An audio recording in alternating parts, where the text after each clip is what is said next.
Hello বন্ধুরা, welcome back to my channel Joyita's creation. আবার একটা ব্লগ নিয়ে সারাদিনের তোমাদের কাছে চলে এলাম। দেখো, সকালটাই শুরু করলাম আজকে হচ্ছে এই যে ছেলের বোতল দিই পরিষ্কার করার থেকে। তো ওর রাত্রের আর দুপুরের দুটো বোতল জমে, আবার কোনো দিন তিনটেও হয়ে যায়। আর জলের বোতল দুটো থাকে, তো দুটো বোতলে জল দেওয়া হয়, দুটো বোতল দুধের থাকে। তো সেগুলো সব মাজবো। তো ক্লিন করে তারপর চলে এলাম আরও নানা রকম কাজ করে। আমার জেরক্সের কাজ ছিল, নিচের দোকানে কাস্টমার এসেছিলো, তাই জেরক্স করতে চলে এসেছিলাম। এখন তো সেই অন্নপূর্ণা ভাণ্ডার, তো সেইটারই প্রচুর জেরক্স থাকছে। তো প্রচুর বন্ধুরা এখন চলে এসেছি হচ্ছে দোকানে। আমার জীবন আমার এইভাবেই চলে, হ্যাঁ। তো এখন দোকানে চলে এসেছি ছেলেকে নিয়ে। ছেলে এখন কি কারসাজি করছে সেটা আগে তোমাদের সাথে দেখো। রং পেন্সিল নিয়ে, সাবান নিয়ে, ওর যা কাজ এই করছে বসে বসে, ঠিক আছে। রং পেন্সিল নিয়ে কারুকার্য করেছে, দেখো কোথায়, এই যে, বুঝতে পারছো। এবার আবার আমাকে সেই ওয়াইপস দিয়ে দিয়ে সমস্তটা ক্লিন করে তারপর যেতে হবে, ঠিক আছে। এখন যা করছে বসেতে থাকছে, এটাই হলো শান্তি। তো তার মধ্যে আমার চলে এসেছে একটা পার্সেল, এই যে। এখন আনবক্সিং করিনি, তবে আমি বুঝে গেছি এটা কি আছে। তো তোমাদের সঙ্গে অবশ্যই শেয়ার করব, কিন্তু সেটা পরে উপরে যাই, কারণ এখানে ও যদি দেখে নেয় আর এখানে ছাড়বে না, ওইটার পিছনেই পড়ে থাকবে। তো ওই জন্য এটাকে এখন আনবক্সিং করবো না। এটা আমার ভীষণ জরুরি ছিল, আমার স্পেশালি মানে অনেক কাজে লাগবে। এটা এখন করলাম, আবার একটা জিনিস আসবে। তো আপাতত ফ্লিপকার্ট থেকে এটা চলে এসেছে, আর পরে আনবক্সিং করছি, তারপর তোমাদের সঙ্গে দেখাবো কী আনলাম না আনলাম। তো আজকে ব্লগটা ভালোই হবে আশা করছি। বিকেলে এক জায়গায় যাওয়ার আছে, তো দেখতে পাবে। চলো। তো তোমাদের দেখালামই যে আমার একটা অর্ডার এসেছে, তো সেটাই মানে খুলছি, ওপেন করছি। তো আমি তো জানি যে এটা কি, তো তোমাদের সঙ্গে দেখানোর জন্য অ্যাকচুয়ালি এটাকে ওপেন করছি। তবে আমার একটু মনটা খারাপ হয়ে গেল, কারণ আমি যে কালারটা দিয়েছিলাম সেই কালারটা ভীষণ সুন্দর ছিল। সেই কালারটা দুঃখের বিষয় আসেনি, এসেছে একটু ডিফারেন্স কালার। বাট আবার চেঞ্জ করব, আবার করব, তার জন্য আমার আর মনটা সায় দিল না। আমি দেখলাম যা এসছে থাক। কিন্তু আমার মা আর বর বলছিল চেঞ্জ করলেই পারতে, কিন্তু আমি দেখলাম আবার চেঞ্জ করবো, আবার ওকে ক্যান্সেল করে আবার রিটার্ন নিয়ে যাবে পার্সেল, আবার দেবে। একটা লেন্দি প্রসেস, আমার ভালো লাগে না।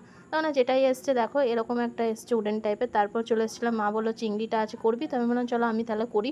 তাই রান্নাঘরে চলে এসেছিলাম চিংড়ি মাছ করতে। চিংড়ি মাছের একটা মানে রেসিপি করব, তো তেল ঝাল টাইপের। তো ওই জন্য আর বাকি রান্না মাছের ঝাল সর্ষে দিয়ে রুই মাছের, তারপর হচ্ছে আলু সেদ্ধ, এগুলো আর পাট শাক, এগুলো তো দেখতেই পাবে খাবো যখন। তো সেগুলো করে নিয়েছিল, আমি শুধু চিংড়িটা করলেই হয়ে যাবে। তো আমি চলে এসেছিলাম চিংড়ির জন্য মশলা বাটতে, আর এদিকে মা আমাকে পেঁয়াজ টেয়াজ কেটে দিচ্ছিলো, বাকি সব জোগাড় করে দিচ্ছিলো। তার মধ্যে আমার চান টান সমস্ত কিছু সেরে নিয়েছিলাম। আর প্রতিদিন তো একরকমভাবে তোমাদের দেখাচ্ছি না, কিছু কিছু ক্লিপ তোমাদের নিচে। সবটা ক্লিপ নিতে গেলে অনেকটা প্রায় লেন্থি আমার ব্লগ হয়ে যাবে, 10 মিনিট 12 মিনিট 15 মিনিটে। তো অতক্ষণ আমি এখন করতে চাইছি না, আমার 7-8 মিনিটের ব্লগটাই আমি তোমাদের দেখাতে চাইছি। তো এই যে এখানে দেখো আমি নিজে রান্না করছি। তবে একটা কথাই তোমাদের বলবো, অবশ্যই আমার পাশে থেকো।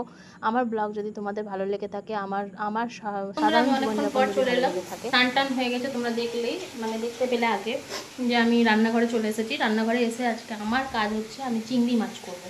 তো চিংড়ি মাছের তেল ঝাল একটু কষা কষা টাইপের করব, আর মা করবে মাছের ঝাল। আর আলু সেদ্ধ হয়ে আছে, আলু মাখা। তো এই দিয়ে চিংড়িটা ঝাল হবে না, চিংড়িটা মানে ঝাল দেবো না, ওটা লঙ্কা দেবো না, যেহেতু ছেলে খাবে। আর আমরা যা খাই ছেলেকে সমস্তটাই খাওয়ানোর চেষ্টা করি, ঝালটা দিই না, নর্মাল রেখে সমস্ত কিছু ওকে খাওয়ানোর চেষ্টা করি। তো তোমরা কারা কারা এরকম করো অবশ্যই জানিও। 20 মাসের বাচ্চা, আমি একদিন 20 মাসের আমার ছেলের সকাল থেকে রাত অবধি কী খাওয়াই এটা নিয়ে অবশ্যই আসবো, দেখছি কবে আসছি। তো চলো রান্না বান্না করে নিই, কমপ্লিট হয়ে যাওয়ার পর তোমাদের সঙ্গে দেখাচ্ছি। তারপর দেখো এখানে লাঞ্চের মেনু, এই যে বললাম ভাত হয়েছিল, এই পাট শাক এরকম ঝোল ঝোল করে আমাদের। তারপর এই যে চিংড়ির যে তেল ঝালটা করেছিলাম সেটা করেছিলাম, আর এই যে মা করেছিল রুই মাছের একটা ঝাল সর্ষে দিয়ে, আর এখানে ছিল হচ্ছে আলু সেদ্ধ। এই দিয়ে সুন্দর করে একটা খাবার খেয়ে আজকে আর ঘুমানো হয়নি, একটু তাড়াতাড়ি করে বেরিয়ে পড়েছিলাম। কোথায় যাবো না যাবো পরে তো তোমরা বুঝতেই পারবে, দেখতেই পাবে। তবে হ্যাঁ, এখন একটা তোমাদের সঙ্গে একটু সিক্রেটই রাখলাম, সব ডিটেলস এখন জানালাম না, কারণ কিছু কিছু জিনিস একটু ডিটেলস না জানানোটাই আমার মনে হয় বেস্ট। তো কিছুটা সারপ্রাইজ রাখাটা সবার জন্যই ভালো, তাই না? তো যাই হোক, বেশি দিন সাসপেন্স থাকবে না, খুব তাড়াতাড়ি সাসপেন্স তোমাদের ক্লিয়ার হয়ে যাবে, বাট একটু থাকতে। দেখো আমি রাস্তার মধ্যে এখন দাঁড়িয়ে আছি, চুল খুলে যাস না বাবা। আর এদিকে এখন এটিএমে, আমি এটিএমের সামনে দাঁড়িয়ে, তো এটিএম ওর কাজটা মিটিয়ে নেক, তারপর যাচ্ছি এক জায়গা। তো চলো যাওয়া যাক, দেখতে তো পাবে। দাঁড়িয়েছি, এখন বর গেছে তেল ভরতে, এই যে ও গেছে তেল ভরা আসুক। আর একটা জায়গায় একটা কাজ আছে, আগে সারবো, তারপরে যাব হচ্ছে মাল তুলতে ব্যাগ। তো কী কাজ আছে ওটা এখন তো বলা যাবে না, ওটা এখন তোমাদের সঙ্গে শেয়ারও করব না, সেটা আমি পরে শেয়ার করব, খুব তাড়াতাড়ির মধ্যেই শেয়ার করব, কিন্তু তার পরে শেয়ার করব। তো চলো যাওয়া যাক, কাজটা সেরে নিই, তারপর তোমাদের সঙ্গে দেখা হবে। ছেলেকে নিয়ে বেরোয়নি, একাই বেরিয়েছি, কারণ ছেলেকে নিয়ে এই কাজটা হবে না, অনেকটা দূরে যাওয়ার আছে আমাদের। তো যে কারণে আর বাইকে করে তাড়াতাড়ি করে দুপুর বেরিয়েছি, যাতে ছেলে না উঠে যায়, ওকে ঘুম পাড়িয়ে মায়ের কাছে রেখে, মা আছে ওর কাছে, মানে আমার মা ও দিদুন, তো রেখে বেরোলাম, কাজটা সারবো, তারপর মাল নেবো, তারপর বাড়ি ফিরবো। বাড়ি ফিরতে ফিরতে সন্ধে হয়ে যাবে। তো চলো, সন্ধে বা একটু তার আগে 6টা 6:30 এরকম বাজবে।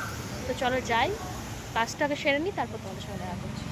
তো তার মধ্যে বাড়ি চলে এসেছিলাম, বাড়ি আসতে প্রায় 7টা বেজে গেছিলো। ওই যে তোমাদের আগেই বলেছিলাম যে আমার অনেকটা কাজ আছে, অনেকগুলো কাজ আছে। তো এখানে ছেলেকে নিয়ে খেলছিল ওর বাবা, ওটাও একটু ক্লিপ নিয়ে নিলাম। তারপরে ভাবছিলাম যে ঘরে বসে কী করবো, এবার দোকানে যা কাজ আছে সেগুলো কমপ্লিট করবো। তোমরা তো দেখতে পেলে যে আমি বাড়ি চলে এসেছি, আর কোনো ক্লিপ নিতে পারিনি, কোথায় গেছিলাম, কি করতে গেছিলাম, কিছুদিনের মধ্যে তোমরা জানতে পারবে। তো এখন কিছু ক্লিপ নিয়ে নিই, সমস্ত কাজ কমপ্লিট করে এই যে আমার চলে এসেছে, এখানে কালেকশন রাখা আছে। তো এখন আজকের মতন এইখানেই ব্লগটা আমি এড করছি। সবাই ভালো থেকো, সুস্থ থেকো, আবার দেখা হবে খুব তাড়াতাড়ি একটা নেক্সট ব্লগের সাথে। চলো টাটা।